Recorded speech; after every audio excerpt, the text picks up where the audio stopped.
Hello ਦੋਸਤੋ, ਸਵਾਗਤ ਹੈ ਤੁਹਾਡੇ ਸਭ ਦਾ ਹੀ ਰੇਸ ਅਕੈਡਮੀ ਦੇ ਅਫੀਸ਼ੀਅਲ YouTube ਚੈਨਲ 'ਤੇ ਜੀ। ਸੋ ਦੋਸਤੋ, ਅੱਜ ਤਰੀਕ ਹੈ ਜੀ 6 ਫਰਵਰੀ।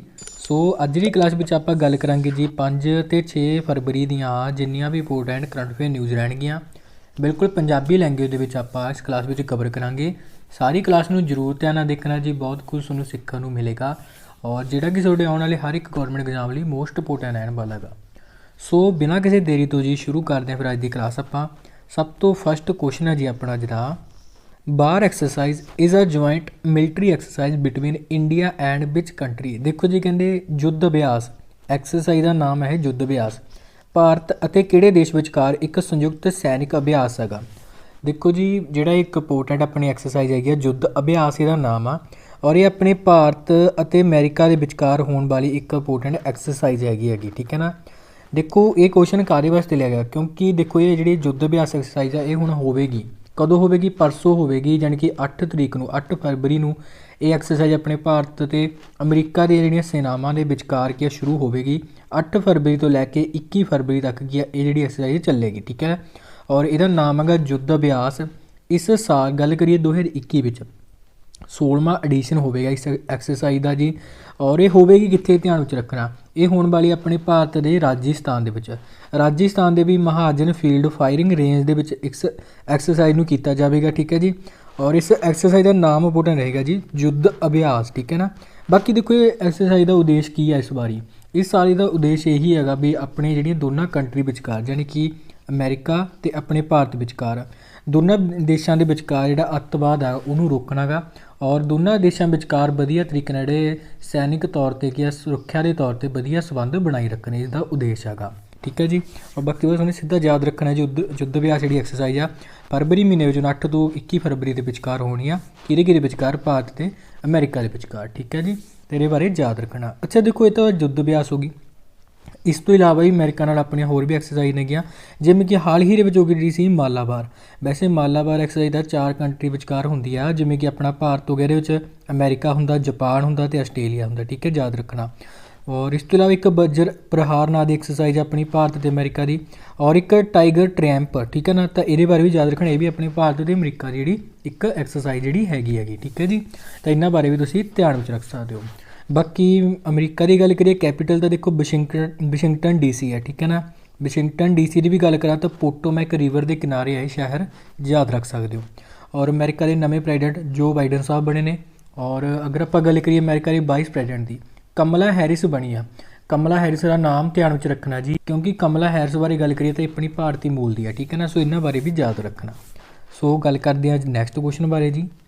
ਵਿਚ country launched the satellite using the world's first rocket powered by biofuel. ਦੇਖੋ ਜੀ, ਇੱਕ ਇੰਪੋਰਟੈਂਟ ਪ੍ਰਸ਼ਨ ਹੈਗਾ, ਇਹਨੂੰ ਧਿਆਨ ਨਾਲ ਸਮਝਣਾ। ਦੇਖੋ ਜੀ, ਕਹਿੰਦੇ ਕਿਹੜੇ ਦੇਸ਼ ਨੇ ਬਾਇਓ ਬਾਲਣ ਨਾਲ ਚੱਲਣ ਵਾਲੇ ਵਿਸ਼ਵ ਦੇ ਪਹਿਲੇ ਰॉकेट ਦੀ ਵਰਤੋਂ ਕਰਦਿਆਂ ਸੈਟੇਲਾਈਟ ਨੂੰ ਲਾਂਚ ਕੀਤਾ ਗਾ। ਦੇਖੋ ਜੀ, ਪਹਿਲੀ ਵਾਰ ਹੋਇਆਗਾ ਵੀ ਇੱਕ ਬਾਇਓ ਬਾਲਣ ਦੇ ਨਾਲ, ਠੀਕ ਹੈ ਨਾ, ਬਾਇਓ ਉਹਦੇ ਨਾਲ ਫਿਊਲ ਦੇ ਨਾਲ ਇੱਕ ਸੈਟੇਲਾਈਟ ਨੂੰ ਲਾਂਚ ਕੀਤਾ ਗਿਆ ਗਾ। ਇਹ ਤਾਂ ਇਸ ਤਰੀਕੇ ਨਾਲ ਕਰਨ ਵਾਲਾ ਜਿਹੜਾ ਕੰਟਰੀ ਆ ਉਹ ਵੀ ਹੈਗਾ ਜੀ USA, ਜਾਣੀ ਕਿ ਅਮਰੀਕਾ ਕੰਟਰੀ ਨੇ ਹੀ ਅਜਿਹਾ ਕੰਮ ਕੀਤਾ ਗਾ ਔਰ ਇਹ ਪਹਿਲੀ ਵਾਰ ਹੋਇਆਗਾ, ਠੀਕ ਹੈ ਨਾ। ਤਾਂ ਇਹਦੇ ਬਾਰੇ ਸੁਣਿਏ, ਅਮਰੀਕਾ ਦਾ ਨਾਮ ਇਸ ਬਾਰੇ ਧਿਆਨ ਵਿੱਚ ਰੱਖਣਾ। ਬਾਕੀ ਜਿਹੜੀ ਦੇਖੋ ਇਹ ਸੈਟੇਲਾਈਟ ਲਾਂਚ ਕੀਤੀ ਗਈ, ਸੈਟੇਲਾਈਟ ਦਾ ਨਾਮ ਵੀ ਧਿਆਨ ਵਿੱਚ ਰੱਖਣਾ, ਕਿਉਂਕਿ ਇਸ ਤਰੀਕੇ ਨਾਲ ਪਹਿਲੀ ਸੈਟੇਲਾਈਟ ਆ ਔਰ ਇਹਦਾ ਨਾਮ ਹੈਗਾ ਜੀ Star.1.0, Star.1.0 ਇਹਦਾ ਨਾਮ ਹੈਗਾ। ਔਰ ਕਿਹੜੀ ਕੰਪਨੀ ਨੇ ਇਹਨੂੰ ਲਾਂਚ ਕੀਤਾ ਗਾ? ਇਸ ਨੂੰ ਲਾਂਚ ਕੀਤਾ ਬਲੂ ਸ਼ਿਫਟ ਨਾਂ ਦੀ ਇੱਕ ਕੰਪਨੀ ਆ ਅਮਰੀਕਾ ਦੀ, ਠੀਕ ਹੈ ਨਾ। ਬਲੂ ਸ਼ਿਫਟ ਨਾਂ ਦੀ ਕੰਪਨੀ ਨੇ Star.1.0 ਸੈਟੇਲਾਈਟ ਨੂੰ ਲਾਂਚ ਕੀਤਾ ਗਿਆ, ਜਿਹੜੀ ਕਿ ਪਹਿਲੀ ਵਾਰ ਕੋਈ ਬਾਇਓਫਿਊਲ ਦੁਆਰਾ ਲਾਂਚ ਕੀਤੀ ਇੱਕ ਸੈਟੇਲਾਈਟ ਹੈਗੀ, ਠੀਕ ਹੈ ਜੀ। ਅਤੇ ਇਹਦੇ ਬਾਰੇ ਯਾਦ ਰੱਖਣਾ, USA ਦੇਸ਼ ਵੱਲੋਂ ਕੀ ਇਹਨੂੰ ਕੀ ਉਹਨਾਂ ਲਾਂਚ ਕੀਤਾ ਗਿਆ ਗਾ। ਸੋ ਨੈਕਸਟ ਕੁਐਸਚਨ ਬਾਰੇ ਗੱਲ ਕਰਦੇ ਹਾਂਗੇ ਜੀ ਹੁਣ ਆਪਾਂ। Who has been ਅਪੁਆਇੰਟਡ as the ਐਮਾਜ਼ੋਨਸ new CEO। ਦੇਖੋ ਜੀ, ਕਹਿੰਦੇ ਕਿਸ ਨੂੰ ਐਮਾਜ਼ੋਨ ਦੇ ਨਵੇਂ CEO ਵਜੋਂ ਨਿਯੁਕਤ ਕੀਤਾ ਗਿਆ ਗਾ।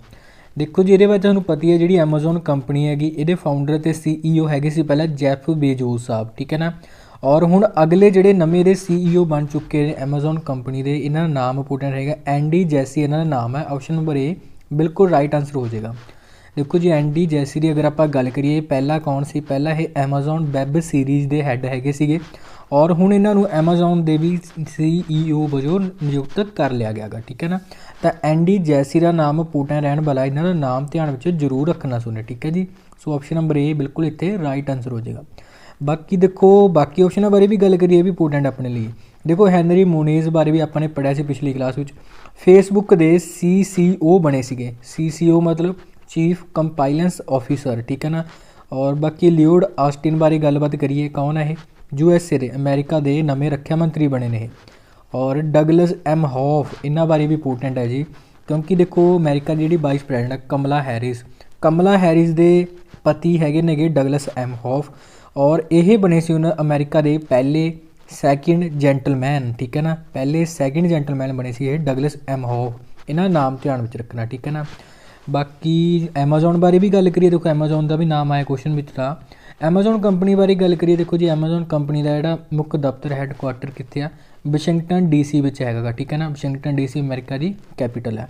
ਔਰ ਐਮਾਜ਼ੋਨ ਕੰਪਨੀ ਦੀ ਸਥਾਪਨਾ ਕਦੋਂ ਹੋਈ ਸੀ ਵੈਸੇ, 5 ਜੁਲਾਈ ਨੂੰ ਹੋਈ ਸੀਗੀ, ਕਦੋਂ, 1994 ਨੂੰ, ਠੀਕ ਹੈ ਨਾ, ਯਾਦ ਰੱਖ ਸਕਦੇ ਹੋ ਤੁਸੀਂ। ਸੋ ਗੱਲ ਕਰਦੇ ਹਾਂ ਨੈਕਸਟ ਕੁਐਸਚਨ ਬਾਰੇ ਜੀ। Which state government has launched Pragyan Bharati and Bhasha Gaurav scheme. ਦੇਖੋ ਜੀ ਕਹਿੰਦੇ ਕਿਹੜੇ ਰਾਜ ਸਰਕਾਰ ਨੇ ਪ੍ਰਗਿਆਨ ਭਾਰਤੀ, ਇੱਥੇ ਪ੍ਰਗਿਆਨ ਭਾਰਤੀ ਕਰਨਾ ਪ੍ਰਗਤੀ ਲਿਖ ਰੱਖਿਆ, ਠੀਕ ਹੈ ਨਾ, ਅਤੇ ਭਾਸ਼ਾ ਗੌਰਵ ਯੋਜਨਾਵਾਂ ਸ਼ੁਰੂ ਕੀਤੀਆਂ ਨੇਗੀਆਂ। ਦੇਖੋ ਜੀ ਜਿਹੜੀਆਂ ਦੋਨੇ ਯੋਜਨਾਵਾਂ ਨੇ ਨਾ, ਇਹਨੂੰ ਸ਼ੁਰੂ ਕੀਤਾ ਉਹਨੇ ਸਰਬਾਨੰਦ ਸੋਨੋਵਾਲ ਸਾਹਿਬ ਦੇ ਦੁਆਰਾ। ਅੱਛਾ ਕੌਣ ਨੇ ਸਰਬਾਨੰਦ ਸੋਨੋਵਾਲ, ਇਹ ਨੇ ਜੀ ਅਸਮ ਦੇ CM, ਠੀਕ ਹੈ ਜੀ, ਅਸਮ ਦੇ CM ਨੇ ਸਰਬਾਨੰਦ ਸੋਨੋਵਾਲ, ਉਹਨਾਂ ਦੁਆਰਾ ਹੀ ਇਹਨਾਂ ਦੋਨਾਂ ਯੋਜਨਾਵਾਂ ਨੂੰ ਸ਼ੁਰੂ ਕੀਤਾ ਗਿਆ ਗਾ। ਦੇਖੋ ਦੋਨਾਂ ਯੋਜਨਾਵਾਂ ਬਾਰੇ ਗੱਲਬਾਤ ਕਰੀਏ, ਇਹ ਹੈਗੀਆਂ ਕੀ ਨੇਗੀਆਂ। ਸਭ ਤੋਂ ਪਹਿਲਾਂ ਗੱਲ ਕਰਾਂਗੇ ਜੀ ਪ੍ਰਗਿਆਨ ਭਾਰਤੀ ਯੋਜਨਾ ਬਾਰੇ। ਪ੍ਰਗਿਆਨ ਭਾਰਤੀ ਜਿਹੜੀ ਯੋਜਨਾ ਅਸਮ ਦੇ ਜਿੰਨੇ ਵੀ ਕਾਲਜ ਦੇ ਸਟੂਡੈਂਟ ਨੇ, ਅਗਰ ਉਹਨਾਂ ਨੂੰ ਕਿਸੇ ਵੀ ਬੁੱਕ ਲੈਣ ਦੇ ਵਿੱਚ, ਯਾਨੀ ਕਿ ਕਿਤਾਬ ਲੈਣ ਦੇ ਵਿੱਚ ਕੋਈ ਆਰਥਿਕ ਪੱਖੋਂ ਦਿੱਕਤ ਆ ਰਹੀ ਹੈ, ਤਾਂ ਉਹਨਾਂ ਨੂੰ ਵਿੱਤੀ ਸਹਾਇਤਾ, ਆਰਥਿਕ ਸਹਾਇਤਾ ਦਿੱਤੀ ਜਾਏਗੀ ਪ੍ਰਗਿਆਨ ਭਾਰਤੀ ਯੋਜਨਾ ਤਹਿਤ। ਬਾਕੀ ਗੱਲ ਕਰੀਏ ਭਾਸ਼ਾ ਗੌਰਵ ਯੋਜਨਾ, ਇਹਦੇ ਵਿੱਚ ਨਾ ਅਸਮ ਦੀਆਂ ਟੋਟਲ 21 ਸਾਹਿਤ ਅਕਾਦਮੀਆਂ ਲਈਆਂ ਗਈਆਂ ਨੇ, ਜਿਨ੍ਹਾਂ ਨੂੰ ਕਿ ਵਿੱਤੀ ਸਹਾਇਤਾ ਦੇਵੇਗੀ ਹੁਣ ਅਸਮ ਦੀ ਸਰਕਾਰ, ਠੀਕ ਹੈ ਜੀ। ਤਾਂ ਇਹ ਦੋਨੇ ਯੋਜਨਾਵਾਂ ਬਾਰੇ ਧਿਆਨ ਵਿੱਚ ਰੱਖਣਾ, ਕਿੱਥੋਂ ਦੀਆਂ ਨੇ ਇਹ, ਅਸਮ ਦੀਆਂ ਇਹ ਯੋਜਨਾਵਾਂ ਨੇ ਔਰ ਇਹਨੂੰ ਸ਼ੁਰੂ ਕੀਤਾ ਅਸਮ ਦੇ ਮੁੱਖ ਮੰਤਰੀ ਸਰਬਾਨੰਦ ਸੋਨੋਵਾਲ ਦੇ ਦੁਆਰਾ। ਬਾਕੀ ਅਸਮ ਬਾਰੇ ਗੱਲ ਕਰੀਏ, ਗਵਰਨਰ ਇੱਥੇ ਹੈਗੇ ਨੇ ਜੀ ਜਗਦੀਸ਼ ਮੁਖੀ ਸਾਹਿਬ ਔਰ ਅਸਮ ਦੀ ਕੈਪੀਟਲ ਯਾਦ ਰੱਖ ਸਕਦੇ ਹੋ ਦਿਸਪੁਰ, ਇੱਥੋਂ ਦੀ ਜੀ ਕੈਪੀਟਲ ਹੈਗੀ, ਠੀਕ ਹੈ ਨਾ। ਬਾਕੀ ਦੇਖੋ ਅਸਮ ਇੱਕ ਆਪਣੇ ਲਈ ਇੰਪੋਰਟੈਂਟ ਸਟੇਟ ਰਹਿਣ ਵਾਲਾ, ਕਿਉਂਕਿ ਹਾਲ ਹੀ ਦੇ ਵਿੱਚ ਕਈ ਯੋਜਨਾਵਾਂ ਨੂੰ ਸ਼ੁਰੂ ਕੀਤਾ ਸੀ ਅਸਮ ਸਰਕਾਰ ਨੇ। ਇਹਨਾਂ ਬਾਰੇ ਗੱਲ ਕਰੀਏ ਤਾਂ ਇੱਕ ਆਪਾਂ ਨੇ ਪੜ੍ਹੀ ਸੀ ਆਯੁਸ਼ਮਾਨ CAPF ਨਾਂ ਦੀ ਯੋਜਨਾ, ਅਸਮ ਸਰਕਾਰ ਦੀ ਸੀ ਇਹ। ਔਰ ਇੱਕ ਬ੍ਰਹਿਮਣ ਸਾਰਥੀ ਯੋਜਨਾ ਨੂੰ ਸ਼ੁਰੂ ਕੀਤਾ ਸੀ। ਬ੍ਰਹਿਮਣ ਸਾਰਥੀ ਯੋਜਨਾ ਦੇ ਵਿੱਚ ਅਸਮ ਦੀਆਂ ਜਿੰਨੀਆਂ ਵੀ ਔਰਤਾਂ ਸੀ ਜਾਂ ਫਿਰ ਇੱਥੋਂ ਦੇ ਜਿਹੜੇ ਬਜ਼ੁਰਗ ਸੀ, ਉਹਨਾਂ ਨੂੰ ਮੁਫਤ ਬੱਸ ਸੇਵਾ ਦਿੱਤੀ ਗਈ ਆ ਇਸ ਯੋਜਨਾ ਦੇ ਤਹਿਤ। ਬਾਕੀ ਇਸ ਤੋਂ ਇਲਾਵਾ ਇੱਕ ਮੋਇਤਰੀ ਨਾਂ ਦੀ ਯੋਜਨਾ ਵੀ ਸ਼ੁਰੂ ਕੀਤੀ ਸੀ ਜੀ ਅਸਮ ਸਰਕਾਰ ਨੇ, ਠੀਕ ਹੈ ਨਾ। ਬਾਕੀ ਓਰੂ ਨੋਡੂ ਨਾਂ ਦੀ ਇੱਕ ਯੋਜਨਾ ਸੀ, ਇਹ ਵੀ ਅਸਮ ਸਰਕਾਰ ਦੀ ਸੀਗੀ। ਅਤੇ ਇਹ ਸਾਰੀਆਂ ਯੋਜਨਾਵਾਂ ਜਿਹੜੀਆਂ ਹਾਲ ਹੀ ਦੇ ਵਿੱਚ ਸ਼ੁਰੂ ਕੀਤੀਆਂ ਸੀ ਅਸਮ ਨੇ, ਠੀਕ ਹੈ ਨਾ। ਅਤੇ 4-5 ਨੇ ਇਹਨਾਂ ਦਾ ਨਾਮ ਧਿਆਨ ਵਿੱਚ ਰੱਖਣਾ, ਠੀਕ ਹੈ ਨਾ। ਬਾਕੀ ਅਸਮ ਤੋਂ ਦੇਖੋ ਹਮੇਸ਼ਾ ਤੁਹਾਨੂੰ ਮੈਂ 2 ਵਿਅਕਤੀਆਂ ਦੇ ਨਾਮ ਦੱਸਦਾ ਹੁੰਦਾ ਗਾ। ਇੱਕ ਤਾਂ ਹੈਗੇ ਨੇ ਤਰੁਣ ਗਗੋਈ ਸਾਹਿਬ, ਹਾਲ ਹੀ ਦੇ ਵਿੱਚ ਡੈਥ ਹੋਈ ਹੈ ਤਰੁਣ ਗਗੋਈ ਦੀ। ਕੌਣ ਸੀ ਇਹ, ਅਸਮ ਸਟੇਟ ਦੇ ਸਭ ਤੋਂ ਲੰਮੇ ਸਮੇਂ ਲਈ CM ਰਹਿ ਚੁੱਕੇ ਨੇ ਵਿਅਕਤੀ ਔਰ ਇਹਨਾਂ ਨਾਮ ਤਾਂ ਵੀ ਇੰਪੋਰਟੈਂਟ ਹੈ ਕਿਉਂਕਿ ਇਸ ਸਾਲ ਇਹਨਾਂ ਨੂੰ ਪਦਮ ਭੂਸ਼ਣ ਦਿੱਤਾ ਗਿਆ ਮਰਨ ਉਪਰੰਤ, ਠੀਕ ਹੈ ਨਾ। ਬਾਕੀ ਇਸ ਤੋਂ ਇਲਾਵਾ ਇੱਕ ਨਾਮ ਸਈਦਾ ਅਨਵਰਾ ਤੈਮੂਰ ਦਾ ਨਾਮ ਯਾਦ ਰੱਖਣਾ। ਸਈਦਾ ਅਨਵਰਾ ਤੈਮੂਰ ਦੇ ਬਾਰੇ ਗੱਲ ਕਰੀਏ, ਅਸਮ ਦੀ ਇੱਕੋ ਇੱਕ ਲੇਡੀ ਸੀ ਜਿਹੜੀ ਮੁੱਖ ਮੰਤਰੀ ਰਹਿ ਚੁੱਕੀ ਸੀ ਔਰ ਇਹਦੀ ਵੀ ਹਾਲ ਹੀ ਵਿੱਚ ਡੈਥ ਹੋਈ ਸੀ, ਠੀਕ ਹੈ ਨਾ, ਇਹਦੇ ਬਾਰੇ ਯਾਦ ਰੱਖ ਸਕਦੇ ਹੋ। ਬਾਕੀ ਇਸ ਤੋਂ ਇਲਾਵਾ ਅਸਮ ਦੇ ਦਿਬੜੂਗੜ੍ਹ ਬਾਰੇ ਯਾਦ ਰੱਖਣਾ, ਕਿਉਂਕਿ ਅਸਮ ਦੇ ਦਿਬੜੂਗੜ੍ਹ ਸ਼ਹਿਰ ਦੇ ਵਿੱਚ ਨਾਰਥ ਈਸਟ ਦਾ ਪਹਿਲਾ ਗਾਵਾਂ ਦੇ ਵਾਸਤੇ ਇੱਕ ਹਸਪਤਾਲ ਖੋਲ੍ਹਿਆ ਗਿਆ ਹੁਣ, ਠੀਕ ਹੈ ਨਾ। ਤਾਂ ਕਰਕੇ ਅਸਮ ਦੇ ਦਿਬੜੂਗੜ੍ਹ ਸ਼ਹਿਰ ਦਾ ਨਾਮ ਵੀ ਇੰਪੋਰਟੈਂਟ ਆਪਣੇ ਲਈ। ਔਰ ਬਾਕੀ ਅਸਮ ਦੇ ਨੈਸ਼ਨਲ ਪਾਰਕ ਵੀ ਇੰਪੋਰਟੈਂਟ ਨੇ। ਕਿਹੜੇ ਨੈਸ਼ਨਲ ਪਾਰਕ ਨੇ, ਕਾਜ਼ੀਰੰਗਾ ਨੈਸ਼ਨਲ ਪਾਰਕ ਹੈ ਜੀ ਇੱਥੇ, ਜਿੱਥੇ ਜਿਹੜਾ ਕਿ ਇੱਕ ਸਿੰਘ ਵਾਲੇ ਗੈਂਡੇ ਵਾਸਤੇ ਫੇਮਸ ਹੈ। ਨਾਮੇਰੀ ਨਾਂ ਦਾ ਨੈਸ਼ਨਲ ਪਾਰਕ ਹੈ, ਮਾਨਸ ਨੈਸ਼ਨਲ ਪਾਰਕ ਹੈ, ਔਰੰਗ ਨੈਸ਼ਨਲ ਪਾਰਕ ਹੈ ਔਰ ਦਿਬੜੂ ਸ਼ਿਖਵਾ ਨੈਸ਼ਨਲ ਪਾਰਕ। ਇਹ ਸਾਰੇ ਨੈਸ਼ਨਲ ਪਾਰਕ ਕਿੱਥੋਂ ਦੇ ਨੇ, ਅਸਮ ਦੇ ਨੇ। ਇਹਨਾਂ ਬਾਰੇ ਧਿਆਨ ਵਿੱਚ ਰੱਖਣਾ, ਠੀਕ ਹੈ ਜੀ। ਸੋ ਗੱਲ ਕਰਦੇ ਹਾਂ ਹੁਣ ਆਪਾਂ ਨੈਕਸਟ ਕੁਐਸਚਨ ਬਾਰੇ। ਸੋ ਦੋਸਤੋ ਅਗਲੇ ਪ੍ਰਸ਼ਨ ਤੋਂ ਪਹਿਲਾਂ ਇੱਕ ਵਾਰੀ ਕਲਾਸ ਨੂੰ ਲਾਈਕ ਜ਼ਰੂਰ ਕਰ ਦਿਓ ਜੀ। ਅਗਰ ਤੁਹਾਨੂੰ ਕਲਾਸ ਵਧੀਆ ਲੱਗਦੀ ਆ ਔਰ ਤੁਹਾਡੇ ਲਈ ਹੈਲਪਫੁਲ ਹੁੰਦੀ ਆ ਤਾਂ ਕਲਾਸ ਨੂੰ ਲਾਈਕ ਜ਼ਰੂਰ ਕਰ ਦਿਆ ਕਰੋ ਔਰ ਕਲਾਸ ਦੇ ਬਾਅਦ ਵਿੱਚ ਇਹਨੂੰ ਸ਼ੇਅਰ ਵੀ ਕਰ ਦਿਆ ਕਰੋ ਆਪਣੇ ਕਿਸੇ ਵੀ ਸਟੱਡੀ ਗਰੁੱਪ ਤੁਹਾਡੇ ਜਿਹੜੇ ਬਣੇ ਹੁੰਦੇ ਆ WhatsApp 'ਤੇ ਜਾਂ ਕਿਤੇ ਵੀ, ਤਾਂ ਉਹਦੇ ਵਿੱਚ ਇਸ ਕਲਾਸ ਦਾ ਲਿੰਕ ਵੀ ਜ਼ਰੂਰ ਸ਼ੇਅਰ ਕਰ ਦਿਆ ਕਰੋ ਇੱਕ ਵਾਰੀ, ਠੀਕ ਹੈ ਜੀ। ਸੋ ਗੱਲ ਕਰਦੇ ਹਾਂ ਕੁਐਸਚਨ ਬਾਰੇ ਆਪਣੇ। ਦੇਖੋ ਜੀ ਪ੍ਰਸ਼ਨ ਆਪਣਾ ਕਹਿੰਦੇ who has become the president of boxing federation of India, ਕੌਣ ਮੁੱਕੇਬਾਜ਼ੀ ਫੈਡਰੇਸ਼ਨ ਆਫ ਇੰਡੀਆ ਦਾ ਪ੍ਰਧਾਨ ਹੁਣ ਨਵਾਂ ਚੁਣਿਆ ਗਿਆ ਗਾ। ਦੇਖੋ ਜੀ ਅਗਰ ਆਪਾਂ ਗੱਲ ਕਰੀਏ ਹੁਣ ਜਿਹੜੇ ਨਵੇਂ ਪ੍ਰਧਾਨ ਬਣੇ ਨੇ ਅਜੇ ਸਿੰਘ ਬਣੇ ਨੇ। ਵੈਸੇ ਨਵੇਂ ਨਹੀਂ ਕਹਿ ਸਕਦੇ ਕਿਉਂਕਿ ਪਹਿਲਾਂ ਵੀ ਅਜੇ ਸਿੰਘ ਹੀ ਹੈਗੇ ਸੀ, ਇਹਨਾਂ ਨੂੰ ਦੁਬਾਰੇ ਚੁਣਿਆ ਗਿਆ, ਠੀਕ ਹੈ ਨਾ। ਪਹਿਲਾਂ ਇਹਨਾਂ ਦਾ ਕਾਰਜਕਾਲ ਖਤਮ ਹੋ ਗਿਆ ਸੀ ਅਤੇ ਦੁਬਾਰੇ ਫਿਰ ਅਜੇ ਸਿੰਘ ਨੂੰ ਹੀ ਆਪਣੇ ਬਾਕਸਿੰਗ ਫੈਡਰੇਸ਼ਨ ਆਫ ਇੰਡੀਆ ਦੇ ਕੀ ਨੇਗੇ ਹੈੱਡ ਦੇ ਵਜੋਂ ਚੁਣ ਲਿਆ ਗਿਆ। ਤਾਂ ਅਜੇ ਸਿੰਘ ਦਾ ਨਾਮ ਧਿਆਨ ਵਿੱਚ ਰੱਖਣਾ ਇਸ ਕੁਐਸਚਨ ਦੇ ਨਾਲ ਰਿਲੇਟਡ। ਬਾਕੀ ਅਭਿਸ਼ੇਕ ਯਾਦਵ ਬਾਰੇ ਗੱਲਬਾਤ ਕਰੀਏ, ਕੌਣ ਹੈ ਜੀ? ਆਲ ਇੰਡੀਆ ਫੁੱਟਬਾਲ ਫੈਡਰੇਸ਼ਨ ਦੇ DIG ਬਣੇ ਨੇ ਹੁਣ, ਠੀਕ ਹੈ ਨਾ। ਔਰ ਨਿੱਤਲ ਨਰੰਗ ਦਾ ਨਾਮ ਵੀ ਇੰਪੋਰਟੈਂਟ ਹੈ ਕਿਉਂਕਿ ਪਹਿਲੀ ਵਾਰ ਕੋਈ ਵੂਮੈਨ ਇੰਡੀਅਨ ਸੌਫਟਬਾਲ ਫੈਡਰੇਸ਼ਨ ਦੀ ਹੈੱਡ ਦੇ ਵਜੋਂ ਚੁਣਿਆ ਗਿਆ ਕਿਸੇ ਵੂਮੈਨ ਨੂੰ, ਔਰ ਇਹਨਾਂ ਨਾਮ ਹੈ ਨਿੱਤਲ ਨਰੰਗ, ਠੀਕ ਹੈ। ਬਾਕੀ ਸੰਜੇ ਕਪੂਰ ਬਾਰੇ ਯਾਦ ਰੱਖਣਾ ਜੀ, ਆਲ ਇੰਡੀਆ ਚੈਸ ਫੈਡਰੇਸ਼ਨ ਦੇ ਹੈੱਡ ਬਣੇ ਸੀ ਇਹ, ਠੀਕ ਹੈ ਜੀ। ਤਾਂ ਇਹਨਾਂ ਬਾਰੇ ਵੀ ਧਿਆਨ ਵਿੱਚ ਰੱਖਣਾ। ਸੋ ਨੈਕਸਟ ਕੁਐਸਚਨ ਬਾਰੇ ਗੱਲ ਕਰਦੇ ਹਾਂ। Who has become the India's youngest female pilot. ਦੇਖੋ ਜੀ ਕਹਿੰਦੇ ਕੌਣ ਭਾਰਤ ਦੀ ਸਭ ਤੋਂ ਛੋਟੀ ਮਹਿਲਾ ਪਾਇਲਟ ਬਣੀ ਹੈਗੀ। ਦੇਖੋ ਜੀ ਸਭ ਤੋਂ ਛੋਟੀ ਉਮਰ ਦੀ ਜਿਹੜੀ ਹੁਣ ਮਹਿਲਾ ਪਾਇਲਟ ਬਣੀ ਆਪਣੇ ਭਾਰਤ ਦੀ, ਉਹਨਾਂ ਨਾਮ ਹੈ ਜੀ ਆਇਸ਼ਾ ਅਜ਼ੀਜ਼। ਆਪਸ਼ਨ ਨੰਬਰ B ਬਿਲਕੁਲ ਰਾਈਟ ਆਨਸਰ ਹੋ ਜਾਏਗਾ ਜੀ ਇੱਥੇ। ਸੋ ਆਇਸ਼ਾ ਅਜ਼ੀਜ਼ ਦਾ ਨਾਮ ਧਿਆਨ ਵਿੱਚ ਰੱਖਣਾ ਇਸ ਕੁਐਸਚਨ ਦੇ ਨਾਲ ਰਿਲੇਟਡ। ਦੇਖੋ ਜੀ ਪ੍ਰਸ਼ਨ ਵਿੱਚ ਕਿਹਾ ਵੀ ਸਭ ਤੋਂ ਛੋਟੀ ਉਮਰ ਦੀ, ਛੋਟੀ ਉਮਰ ਕਿੰਨੀ ਕੁ ਭਲਾ, ਤੇ ਯਾਦ ਰੱਖਣਾ 25 ਸਾਲ ਉਮਰ, ਠੀਕ ਹੈ ਨਾ। ਸੋ ਇਸ ਕੁਐਸਚਨ ਨਾਲ ਰਿਲੇਟਡ ਆਪਸ਼ਨ ਨੰਬਰ B ਦਾ ਬਾਰੇ ਤੁਹਾਨੂੰ ਜ਼ਰੂਰ ਧਿਆਨ ਵਿੱਚ ਰੱਖਣਾ, ਆਇਸ਼ਾ ਅਜ਼ੀਜ਼ ਇਹਨਾਂ ਦਾ ਨਾਮ ਹੈਗਾ। ਬਾਕੀ ਦੇਖੋ ਇਹ ਹੈਗੀ ਕਿੱਥੋਂ ਆ, ਇਹ ਹੈਗੀ ਜੀ ਜੰਮੂ ਅਤੇ ਕਸ਼ਮੀਰ ਤੋਂ, ਠੀਕ ਹੈ। ਇਹ ਵੀ ਨਾਲ ਨਾਲ ਯਾਦ ਰੱਖ ਸਕਦੇ ਹੋਗੇ। ਬਾਕੀ ਇਸ ਤੋਂ ਇਲਾਵਾ ਹੋਰ ਆਪਸ਼ਨਾਂ ਬਾਰੇ ਵੀ ਅਗਰ ਆਪਾਂ ਗੱਲਬਾਤ ਕਰੀਏ, ਜਿਵੇਂ ਕਿ option number A lieutenant Shivangi Singh, ਕੌਣ ਹੈ ਜੀ ਲੈਫਟੀਨੈਂਟ ਸ਼ਿਵਾਂਗੀ ਸਿੰਘ? ਇਹਨਾਂ ਬਾਰੇ ਹਾਲ ਹੀ ਦੇ ਵਿੱਚ ਆਪਾਂ ਨੇ ਪੜ੍ਹਿਆ ਸੀ। ਦੇਖੋ ਜਿਹੜੇ ਰਾਫੇਲ ਜਿਹੜੇ ਫਾਈਟਰ ਜੈਟ ਆਏ ਸੀਗੇ ਤਾਂ ਉਹਨਾਂ ਨੂੰ ਉਡਾਉਣ ਵਾਲੀ ਫਸਟ ਜਿਹੜੀ ਵੂਮੈਨ ਪਾਇਲਟ ਹੈ ਰਾਫੇਲ ਦੀ, ਠੀਕ ਹੈ ਨਾ, ਤਾਂ ਉਹੀ ਹੈਗੀ ਹੈ ਲੈਫਟੀਨੈਂਟ ਸ਼ਿਵਾਂਗੀ ਸਿੰਘ, ਠੀਕ ਹੈ ਜੀ। ਬਾਕੀ ਲੈਫਟੀਨੈਂਟ ਬਾਵਨਾ ਕਾਂਤ ਬਾਰੇ ਗੱਲ ਕਰੀਏ, ਇਸ ਸਾਲ 26 ਜਨਵਰੀ ਤੇ ਰਿਪਬਲਿਕ ਡੇ ਪਰੇਡ ਦੇ ਵਿੱਚ ਹਿੱਸਾ ਲੈਣ ਵਾਲੀ ਫਸਟ ਵੂਮੈਨ ਫਾਈਟਰ ਪਾਇਲਟ ਬਣੀ ਸੀ ਲੈਫਟੀਨੈਂਟ ਬਾਵਨਾ ਕਾਂਤ, ਠੀਕ ਹੈ ਨਾ। ਬਾਕੀ ਦੇਖੋ Ayesha Mughal, option number D ਵਾਲਾ ਨਾਮ ਮਿਲਦਾ ਜੁਲਦਾ ਆਪਸ਼ਨ ਨੰਬਰ B ਨਾਲ। ਇਹ ਤਾਂ ਹੈਗੀ ਆ ਆਇਸ਼ਾ ਅਜ਼ੀਜ਼ ਜਿਹੜੀ ਕਿ ਸਭ ਤੋਂ ਛੋਟੀ ਉਮਰ ਦੀ ਪਹਿਲੀ ਮਹਿਲਾ ਪਾਇਲਟ ਬਣੀ ਆ। ਔਰ ਆਇਸ਼ਾ ਮੁਗਲ ਕੌਣ ਆ ਗਈ? ਦੇਖੋ ਜੀ UN ਦੇ ਵਿੱਚ ਪ੍ਰਤੀਨਿਧ ਮੰਡਲ ਦੇ ਵਿੱਚ ਸ਼ਾਮਿਲ ਹੋਣ ਵਾਲੀ ਪਾਕਿਸਤਾਨ ਦੇ ਵੱਲੋਂ ਫਸਟ ਟਰਾਂਸਜੈਂਡਰ ਇਹ ਹੈਗੀ ਸੀਗੀ ਆਇਸ਼ਾ ਮੁਗਲ, ਠੀਕ ਹੈ ਨਾ। ਯਾਨੀ ਕਿ ਪਾਕਿਸਤਾਨ ਦਾ ਪ੍ਰਤੀਨਿਧ ਕਰਨ ਵਾਲੀ ਪਹਿਲੀ ਟਰਾਂਸਜੈਂਡਰ ਬਣੀ ਹੈ ਇਹ ਸੰਯੁਕਤ ਰਾਸ਼ਟਰ ਦੇ ਵਿੱਚ, ਠੀਕ ਹੈ ਜੀ, UN ਦੇ ਵਿੱਚ। ਤਾਂ ਆਇਸ਼ਾ ਮੁਗਲ ਦਾ ਨਾਮ ਸੁਣੇ ਯਾਦ ਰੱਖਣਾ। ਸੋ ਗੱਲ ਕਰਦੇ ਹਾਂ ਨੈਕਸਟ ਕੁਐਸਚਨ ਬਾਰੇ। Which country decided to withdraw from the agreement to the develop a strategic port terminal with India and Japan. ਦੇਖੋ ਜੀ ਕਹਿੰਦੇ ਕਿਹੜੇ ਦੇਸ਼ ਨੇ ਭਾਰਤ ਅਤੇ ਜਾਪਾਨ ਨਾਲ ਰਣਨੀਤਿਕ ਬੰਦਰਗਾਹ ਟਰਮੀਨਲ ਵਿਕਸਿਤ ਕਰਨ ਲਈ ਸਮਝੌਤੇ ਤੋਂ ਬਾਹਰ ਹੋਣ ਦਾ ਫੈਸਲਾ ਕੀਤਾ ਗਾ। ਅਸਲ ਦੇ ਵਿੱਚ ਗੱਲ ਕੀ ਸੀ ਨਾ, ਜਿਹੜਾ ਇਹ ਹੁਣ ਫੈਸਲਾ ਕੀਤਾ ਜੀ ਸ਼੍ਰੀਲੰਕਾ ਨੇ। ਸ਼੍ਰੀਲੰਕਾ ਦੇ ਕੋਲੰਬੋ ਪੋਰਟ ਦੇ ਉੱਤੇ ਬਣਨ ਵਾਲੇ ਈਸਟ ਕੰਟੇਨਰ ਟਰਮੀਨਲ ਪ੍ਰੋਜੈਕਟ ਨੂੰ ਕਿਹਾ ਹੁਣ ਰੋਕ ਦਿੱਤਾ ਗਾ ਸ਼੍ਰੀਲੰਕਾ ਦੇ PM ਮਹਿੰਦਾ ਰਾਜਪਕਸ਼ਾ ਦੇ ਦੁਆਰਾ। ਦੇਖੋ ਜੀ ਮਹਿੰਦਾ ਰਾਜਪਕਸ਼ਾ ਦੇ ਦੁਆਰਾ ਜਾਣੀ ਕਿ ਜਿਹੜੇ ਸ਼੍ਰੀਲੰਕਾ ਦੇ PM ਨੇ ਉਹਨਾਂ ਦੇ ਦੁਆਰਾ ਇਹ ਕਿਹਾ ਗਿਆ ਵੀ ਜਿਹੜੇ ਸਾਡੇ ਦੇਸ਼ ਦੇ ਟ੍ਰੇਡ ਯੂਨੀਅਨ ਹੈ ਅਤੇ ਜਿਹੜੇ ਵਿਰੋਧੀ ਦਲ ਦੇ ਨੇਤਾ ਨੇਗੇ, ਠੀਕ ਹੈ ਨਾ, ਉਹਨਾਂ ਦੇ ਵਿਰੋਧ ਕਰਨ ਦੇ ਉੱਤੇ ਅਸੀਂ ਇਸ ਐਗਰੀਮੈਂਟ ਨੂੰ ਤੋੜ ਰਹੇ ਹਾਂਗੇ, ਜਿਹੜਾ ਕਿ ਸ਼੍ਰੀਲੰਕਾ ਦੇ ਕੋਲੰਬੋ ਪੋਰਟ 'ਤੇ ਬਣਨ ਵਾਲਾ ਈਸਟ ਕੰਟੇਨਰ ਟਰਮੀਨਲ ਪ੍ਰੋਜੈਕਟ ਹੈਗਾ ਸੀਗਾ, ਉਸ ਨੂੰ ਕਿ ਹੁਣ ਰੋਕ ਦਿੱਤਾ ਗਾ। ਔਰ ਜਿਹਦੇ ਵਿੱਚ ਕਿ ਸ਼੍ਰੀਲੰਕਾ ਇੰਡੀਆ ਅਤੇ ਜਾਪਾਨ ਦਾ ਕੀ ਇੱਕ ਸਮਝੌਤਾ ਜਿਹੜਾ ਹੈਗਾ ਸੀਗਾ, ਠੀਕ ਹੈ ਨਾ। ਤਾਂ ਇਹਦੇ ਬਾਰੇ ਤੁਸੀਂ ਯਾਦ ਰੱਖ ਸਕਦੇ ਹੋਗੇ। ਬਾਕੀ ਗੱਲ ਸ਼੍ਰੀਲੰਕਾ ਬਾਰੇ ਆਈ ਹੈ। ਦੇਖੋ ਸ਼੍ਰੀਲੰਕਾ ਦੀਆਂ 2 ਕੈਪੀਟਲ ਹੈ। ਪਹਿਲੀ ਯਾਦ ਰੱਖਣਾ ਕਮਰਸ਼ੀਅਲ ਕੈਪੀਟਲ ਕੋਲੰਬੋ ਹੈਗੀ, ਦੂਜੀ ਐਡਮਿਨਿਸਟ੍ਰੇਟਿਵ ਕੈਪੀਟਲ ਦੀ ਗੱਲ ਕਰੀਏ ਸ਼੍ਰੀ ਜੈਵਰਧਨੇਪੁਰਮ ਕੋਟੇ ਹੈਗੀ ਹੈ, ਠੀਕ ਹੈ ਨਾ। ਔਰ ਇੱਥੋਂ ਦੇ PM ਤਾਂ ਤੁਹਾਨੂੰ ਦੱਸੀ ਤਾਂ ਮਹਿੰਦਾ ਰਾਜਪਕਸ਼ਾ ਨੇਗੇ। ਔਰ ਪ੍ਰੈਜ਼ੀਡੈਂਟ ਦੀ ਗੱਲ ਕਰੀਏ ਤਾਂ ਗੋਤਬਾਇਆ ਰਾਜਪਕਸ਼ਾ ਸਾਹਿਬ ਨੇ ਪ੍ਰੈਜ਼ੀਡੈਂਟ ਇੱਥੇ। ਬਾਕੀ ਸ਼੍ਰੀਲੰਕਾ ਦੀ ਕਰੰਸੀ ਵੀ ਰੁਪਇਆ ਹੈਗੀ ਯਾਦ ਰੱਖਣਾ। ਔਰ ਸ਼੍ਰੀਲੰਕਾ ਬਾਰੇ ਯਾਦ ਰੱਖ ਸਕਦੇ। ਦੇਖੋ ਸਟੈਟਿਕ GK ਦੇ ਪੁਆਇੰਟ ਆਫ ਤੋਂ ਗੱਲ ਕਰੀਏ ਤਾਂ ਆਪਣੇ ਹੁਣ ਸਾਊਥ ਏਸ਼ੀਆ ਦਾ ਸਭ ਤੋਂ ਇੱਕ ਉੱਚਾ ਟਾਵਰ ਬਣਾਇਆ ਗਿਆ ਸੀ ਜਿਹਦਾ ਨਾਂ ਸੀ ਲੋਟਸ। ਸ਼੍ਰੀਲੰਕਾ ਦੇ ਵਿੱਚ ਹੀ ਬਣਿਆ ਗਾ ਸਾਊਥ ਏਸ਼ੀਆ ਦਾ ਸਭ ਤੋਂ ਉੱਚਾ ਟਾਵਰ। ਸਭ ਤੋਂ ਉੱਚਾ ਕਹਿਣ ਦਾ ਭਾਵ 350 ਮੀਟਰ ਇਹਦੀ ਹਾਈਟ ਜਿਹੜੀ ਹੈਗੀ ਹੈ, ਠੀਕ ਹੈ ਨਾ। ਬਾਕੀ ਸ਼੍ਰੀਲੰਕਾ ਨਾਲ ਦੇਖੋ ਆਪਣੇ ਤੁਸੀਂ ਐਕਸਰਸਾਈਜ਼ਾਂ ਯਾਦ ਰੱਖ ਸਕਦੇ ਹੋ। ਮਿੱਤਰ ਸ਼ਕਤੀ ਨਾਂ ਦੀ ਐਕਸਰਸਾਈਜ਼ ਆਪਣੀ ਸ਼੍ਰੀਲੰਕਾ ਨਾਲ ਹੁੰਦੀ ਹੈਗੀ। ਔਰ ਇੱਕ ਐਕਸਰਸਾਈਜ਼ ਹੈ ਸਲਾਈਨੈਕਸ ਐਕਸਰਸਾਈਜ਼ ਇੰਪੋਰਟੈਂਟ ਹੈ, ਇਹ ਵੀ ਆਪਣੀ ਸ਼੍ਰੀਲੰਕਾ ਦੇ ਨਾਲ ਹੁੰਦੀ ਹੈਗੀ, ਠੀਕ ਹੈ ਨਾ। ਸੋ ਗੱਲ ਕਰਦੇ ਹਾਂ ਜੀ ਨੈਕਸਟ ਕੁਐਸਚਨ ਬਾਰੇ। ਵਿਚ was the first union territory to become the corona free. ਦੇਖੋ ਜੀ ਕਹਿੰਦੇ ਕਰੋਨਾ ਮੁਕਤ ਹੋਣ ਵਾਲਾ ਪਹਿਲਾ ਕੇਂਦਰ ਸ਼ਾਸਿਤ ਪ੍ਰਦੇਸ਼ ਕਿਹੜਾ ਬਣਿਆ ਹੁਣ। ਅਤੇ ਪ੍ਰਸ਼ਨ ਆਪਣੇ ਲਈ ਇੰਪੋਰਟੈਂਟ ਰਹੇਗਾ ਜੀ। ਕਰੋਨਾ ਵਾਇਰਸ ਫਰੀ ਹੋਣ ਵਾਲਾ ਜਿਹੜਾ ਪਹਿਲੀ ਯੂਟੀ ਬਣੀ ਆ ਉਹ ਹੈ ਜੀ ਅੰਡੇਮਾਨ ਅਤੇ ਨਿਕੋਬਾਰ ਯੂਟੀ। ਅੰਡੇਮਾਨ ਨਿਕੋਬਾਰ ਦੇ ਵਿੱਚ ਲਾਸਟ ਵਿੱਚ ਹੁਣ ਕੀ ਹੈ ਟੋਟਲ 4 ਇੱਥੇ ਕੇਸ ਹੈਗੇ ਸੀ ਓਨਲੀ, ਔਰ ਜਿਨ੍ਹਾਂ ਦੀ ਰਿਪੋਰਟ ਵੀ ਹੁਣ ਕੀ ਹੈ ਨੈਗੇਟਿਵ ਹੋ ਚੁੱਕੀ ਹੈ ਕੋਵਿਡ ਦੀ, ਠੀਕ ਹੈ ਨਾ। ਸੋ ਇਹਦੇ ਨਾਲ ਹੀ ਹੁਣ ਇਹ ਅੰਡੇਮਾਨ ਤੇ ਨਿਕੋਬਾਰ ਪਹਿਲਾ ਕੇਂਦਰ ਸ਼ਾਸਿਤ ਪ੍ਰਦੇਸ਼ ਬਣ ਗਿਆ ਇਹਦੇ ਨਾਲ, ਜਿੱਥੇ ਇੱਕ ਵੀ ਕੇਸ ਉਹਨੂੰ ਕੋਰੋਨਾ ਦਾ ਨਹੀਂ ਹੈਗਾ, ਠੀਕ ਹੈ ਨਾ, ਤੇ ਯਾਦ ਰੱਖ ਸਕਦੇ।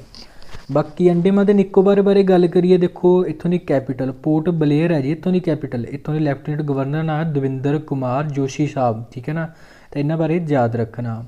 ਬਾਕੀ ਦੇਖੋ ਅੰਡੇਮਾਨ ਤੇ ਨਿਕੋਬਾਰ ਬਾਰੇ ਇੱਕ ਅਕਸਰ ਕੁਐਸਚਨ ਮਿਲ ਜਾਂਦਾ ਹੁੰਦਾ ਵੀ ਇੱਥੇ ਟੋਟਲ ਆਈਲੈਂਡ ਕਿੰਨੇ ਨੇ, 572 ਆਈਲੈਂਡ ਹੈਗੇ ਨੇ ਇੱਥੇ, ਠੀਕ ਹੈ ਨਾ, ਇਸ ਬਾਰੇ ਯਾਦ ਰੱਖਣਾ। ਔਰ ਇੱਥੋਂ ਬਾਰੇ ਜ਼ਿਆਦਾ ਇੱਥੋਂ ਦੀ ਹਾਈ ਕੋਰਟ ਕਿੱਥੇ ਆ, ਹਾਈ ਕੋਰਟ ਇੱਥੇ ਕੋਲਕਾਤਾ ਸ਼ਹਿਰ ਦੇ ਵਿੱਚ ਹੈ ਇਹਦੀ ਹਾਈ ਕੋਰਟ, ਠੀਕ ਹੈ ਨਾ, ਇਹਦੇ ਬਾਰੇ ਯਾਦ ਰੱਖਣਾ। ਦੇਖੋ ਅੰਡੇਮਾਨ ਤੇ ਨਿਕੋਬਾਰ ਬਾਰੇ ਤਾਂ ਗੱਲ ਕਰ ਰਹੇ ਹਾਂ, ਕਿਸੇ ਨੂੰ ਪਤਾ ਵੀ ਅੰਡੇਮਾਨ ਤੇ ਨਿਕੋਬਾਰ ਨੂੰ ਜਿਹੜਾ ਕਿੰਨੇ ਡਿਗਰੀ ਚੈਨਲ ਅਲੱਗ ਕਰਦਾ, 10 ਡਿਗਰੀ ਚੈਨਲ ਅਲੱਗ ਕਰਦਾ ਅੰਡੇਮਾਨ ਤੇ ਨਿਕੋਬਾਰ ਨੂੰ, ਠੀਕ ਹੈ ਨਾ, ਤਾਂ ਇਹਦੇ ਬਾਰੇ ਯਾਦ ਰੱਖ ਸਕਦੇ ਹੋਗੇ।